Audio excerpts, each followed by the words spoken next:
Oh boy, wasn't 2005 a fine year for video games? Indeed, those 12 short months gave gamers a whole host of magical titles. From new IPs like God of War, Guitar Hero, and Shadow of the Colossus, to exciting sequels such as Resi 4, Half-Life 2, and Grand Theft Auto San Andreas, 2005 really did have the lot. We all know you're not here for the good stuff though, and regardless of just how many great titles we were treated to in 2005, there was some outright garbage released as well. With that in mind, we reckon it's high time the year answered for its various crimes against video gaming. Once again, games are eligible for this list if they were released in 2005, obviously, and received a minimum of 7 professional reviews, so apologies to anyone hoping to see Ninja Bread Man, as only 3 publications were even brave enough to play it. I know, we're just as disappointed as you are. I'm Peter from TripleJump, and here are the 10 worst games of 2005. Number 10. Chicago Enforcer, Xbox, 33%. When it came to releasing a first-person shooter for the Xbox, developers were immediately at a disadvantage thanks to the fact that Halo, one of the console's launch titles, was so darn good. This meant that anything that came after instantly drew comparison, and though there were a great number of good FPS titles released for the console, it also had its fair share of crud. One of said cruddy titles was Touchdown Entertainment's Chicago Enforcer, a PC game that was ported to the console in February 2005. The PC version actually received okay reviews, with critics giving praise to its gameplay, non-linear narrative, and authentic representation of 1920s mobsters.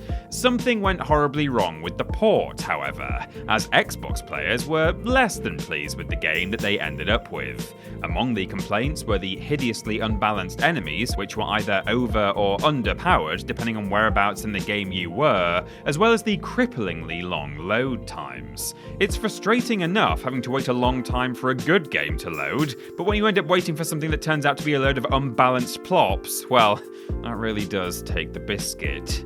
Number 9. Dragon Booster, DS, 33%. Not only does Dragon Booster mislead people into thinking it's some sort of immunization program for large fire-breathing lizards, but it's also a terrible video game to boot.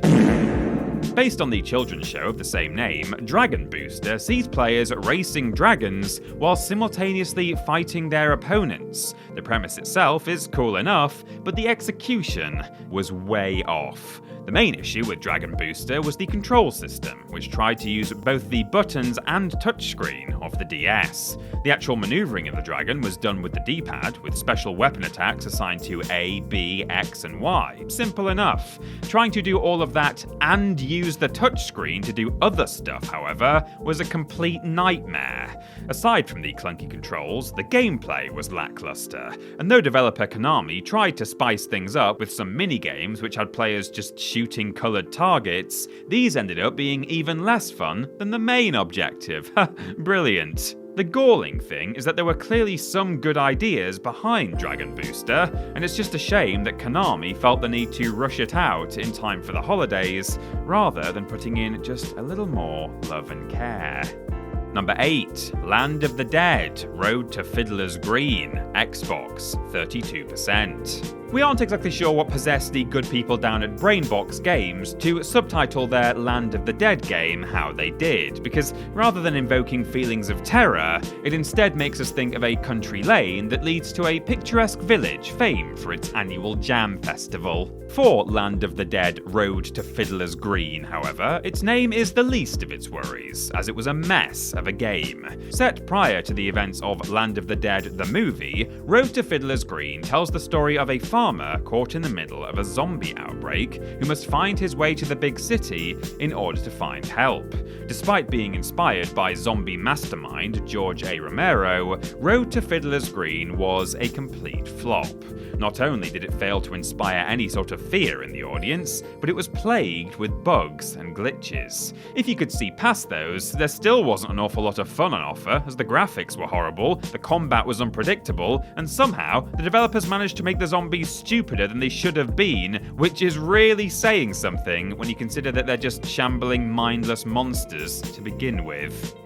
Number 7. Marvel Nemesis Rise of the Imperfects, DS, 30.71%. We're going from one video game with a ridiculous title to another now, with Marvel Nemesis Rise of the Imperfects, a fighting game featuring a bunch of fan-favourite superheroes that largely received mixed and average reviews, except on the Nintendo DS. Now don't get us wrong, the game wasn't even groundbreaking if you bought it for the PS2, but it was at the very least playable.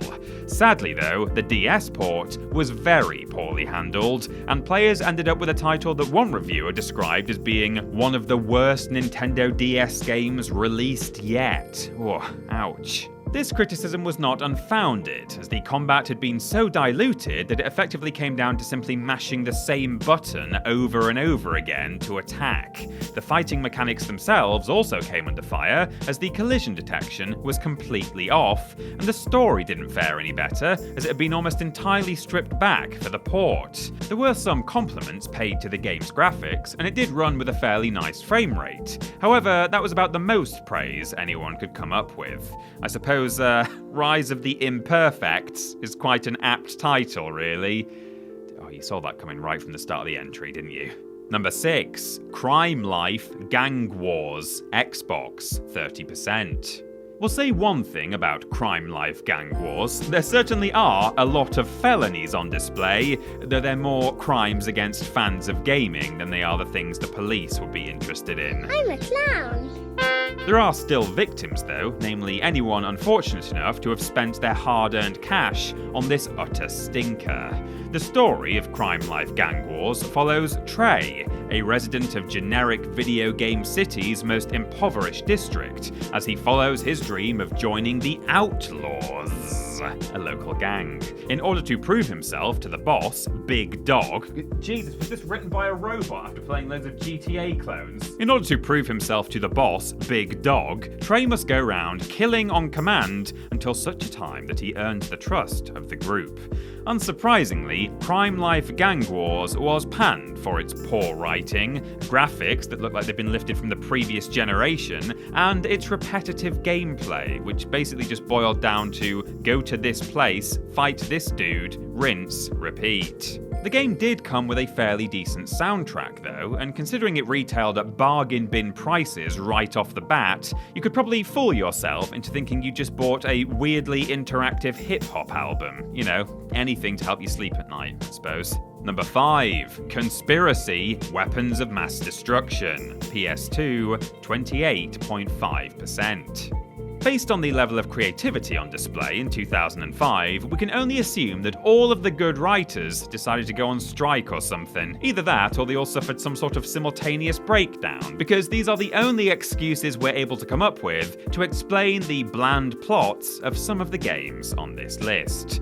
The creatively titled spy thriller, in air quotes, Conspiracy Weapons of Mass Destruction, tells the story of Cole Justice, a man presumably created by the same robot that wrote Crime Life Gang Wars, as he embarks on a mission to prevent rogue government agency Hydra, give me strength, from selling a bunch of WMDs. According to HowLongToBeat.com, the game took players a whopping 1 hour to complete, and consisted largely of wandering from room to room, shooting the odd guard, and stumbling about pressing X until you were able to find whatever MacGuffin you needed to progress. Not only was the whole thing incredibly boring and generic, posing very little in the way of a challenge, but the graphics were outdated, the soundtrack was offensive to anyone that heard it, and the voice acting was so bad that it made the dialogue in Resident Evil 1 sound Oscar-winningly good. It's Forrest. Oh my god. Number 4. Monster Trucks DS DS, 28.22%. It would seem that 2005 was not the best year for the Nintendo DS, considering that titles for the tiny dual-screen console make up half of the entries on this list so far, and, spoiler alert, there's more to come. The weird thing about Monster Trucks DS is that it's almost identical to ATV Quad Frenzy, another DS game that came out around the same time. Both games share the same developer, and though the tracks, vehicles, and locations differ, many of the assets have been recycled.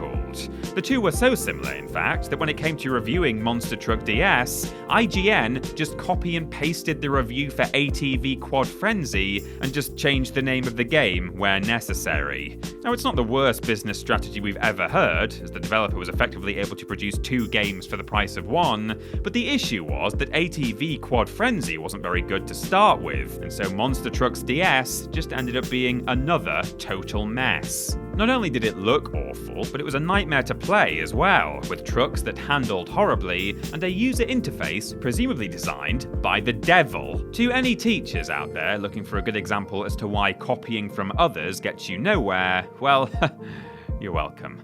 Number 3, Charlie and the Chocolate Factory, PC, 26%. It's easy to get angry at Charlie and the Chocolate Factory for being an awful game, but it's worth remembering that it's merely a symptom of a far larger problem. That being that no one should have attempted to remake the classic Willy Wonka and the Chocolate Factory in the first place. Alas, Tim Burton felt the need, and no one was brave enough to stop him, so here we are. Considering the film is a fairly quirky, colourful affair, it feels like the game's developers could have created something great. Sadly, the license was completely wasted, and fans of Roald Dahl's classic tale were left sorely disappointed. It all starts out fine. Players take control of Charlie Bucket and chase money down the street so the young lad can go and buy a Wonka bar. Once the setting shifted to inside the factory, however, things took a turn for the worse. Critics lambasted the game's poor graphics, sloppy controls, and repetitive gameplay, while simultaneously questioning where the fun was in trying to save the horrible kids that are very much meant to be the movie's villains. Trust us, you'd have a far more authentic Wonka experience just dumping this game down a garbage chute. Good day, sir! Mr. Wonka? I said good day! Number 2, Peter Jackson's King Kong, the official game of the movie, DS, 25.14%. The most annoying thing about Peter Jackson's King Kong, the official game of the movie, aside from how ridiculously long and rubbish its title is that all the versions aside from the one for the DS are actually really good. In fact, in terms of review scores, some of them did slightly better than the film they were based on. King Kong for the Nintendo DS, however, was laughably bad, to the point that it bordered on being unplayable. The main problem critics had was with the game's graphics, which were so dull and grainy, it was almost impossible to see the action. And we use the term action incredibly loosely, of course, because there wasn't an awful lot of it on offer. King Kong was split up into 17 levels, each with no more than a handful of enemies to contend with, half of whom posed no significant threat owing to the fact that you're King Bloody Kong. And as though the overall look of the game and severe lack of anything to actually do weren't enough, the controls were sloppy, the puzzles were ill thought out, and the whole thing was full of bugs. Then again, I'd probably rather have these bugs than the ones from the actual movie. Oh my Christ.